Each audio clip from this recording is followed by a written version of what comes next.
जब चुनावी मुद्दे खत्म हो जाएं तो गालियों से काम चलाओ, यही है ट्रंप का नया मंत्र। आर्नोल्ड पामर के प्राइवेट पार्ट से लेकर कमला हैरिस पर शिट वाला ताना, ट्रंप का चुनावी खेल गालियों पर आ गया है।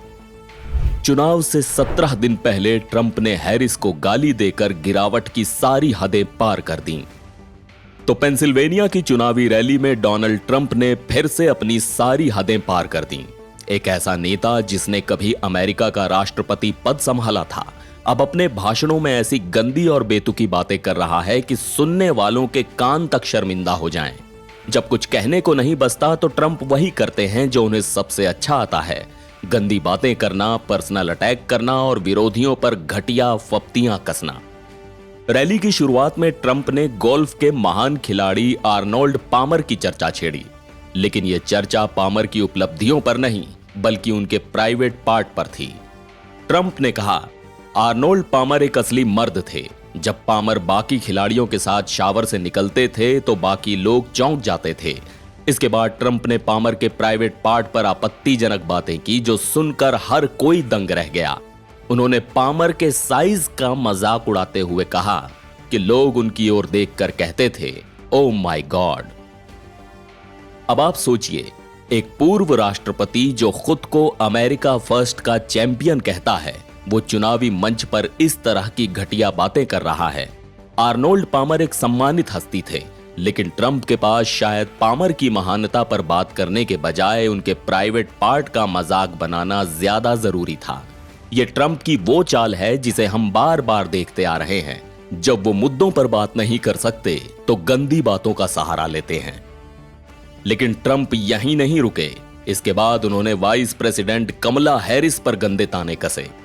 ट्रंप ने हैरिस को शिट वीपी कहकर अपने समर्थकों को और भड़काने की कोशिश की।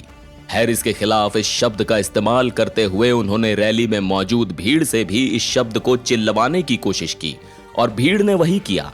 क्या ये एक पूर्व राष्ट्रपति के शान के मुताबिक है? क्या ये एक देश के नेता का बर्ताव है? ट्रंप ने हैरिस पर यह हमला सिर्फ इसलिए नहीं किया कि वो वाइस प्रेसिडेंट हैं, बल्कि इसलिए भी कि वो एक महिला हैं और अश्वेत हैं। ट्रंप की इस निम्न स्तर की बयानबाजी से उनके महिला विरोधी और नस्लवादी विचार एक बार फिर सामने आ गए हैं।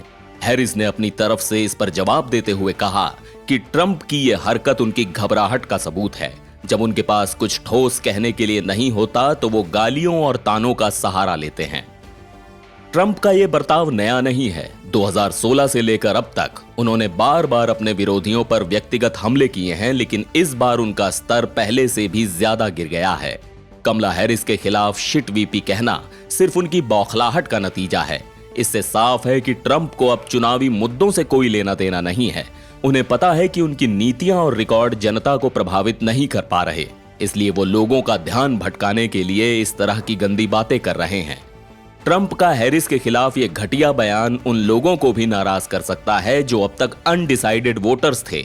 चुनाव से सिर्फ 17 दिन पहले इस तरह का बयान देना उन्हें महंगा पड़ सकता है। हालांकि ट्रंप के हार्डकोर समर्थकों को ये बातें पसंद आ सकती हैं, लेकिन क्या ये वोट बैंक बढ़ा पाएगा? चुनावी रेस में लगातार गिरती लोकप्रियता, कानूनी परेशानियां और पुराने समर्थकों का उनसे मुंह मोड़ना, ये सब मिलकर ट्रंप पर भारी दबाव डाल रहे हैं। इस बौखलाहट में वो बार बार ऐसी ही हरकतें कर रहे हैं जो उन्हें ही नुकसान पहुंचा सकती हैं। आर्नोल्ड पामर जैसे सम्मानित व्यक्ति और कमला हैरिस पर इस तरह की टिप्पणियां करना दर्शाता है कि ट्रंप अब मुद्दों पर बात करने से भाग रहे हैं और अपनी पुरानी ट्रिक्स, गंदी बातें और व्यक्तिगत हमलों का सहारा ले रहे हैं।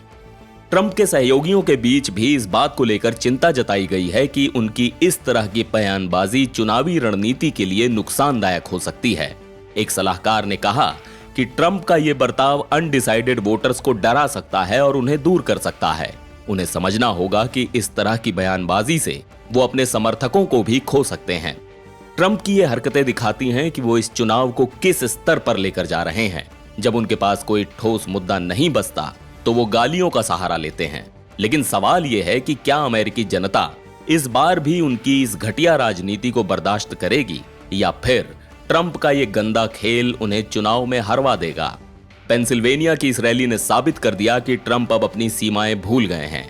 एक देश के नेता से ये उम्मीद की जाती है कि वो जनता के मुद्दों पर बात करके अपना पक्ष रखेगा, लेकिन ट्रंप के लिए ये चुनावी रैली एक गाली गलौज का मंच बन चुकी है। जनता अब तय करेगी कि इस बेतुकी और गंदी राजनीति का क्या अंजाम होगा।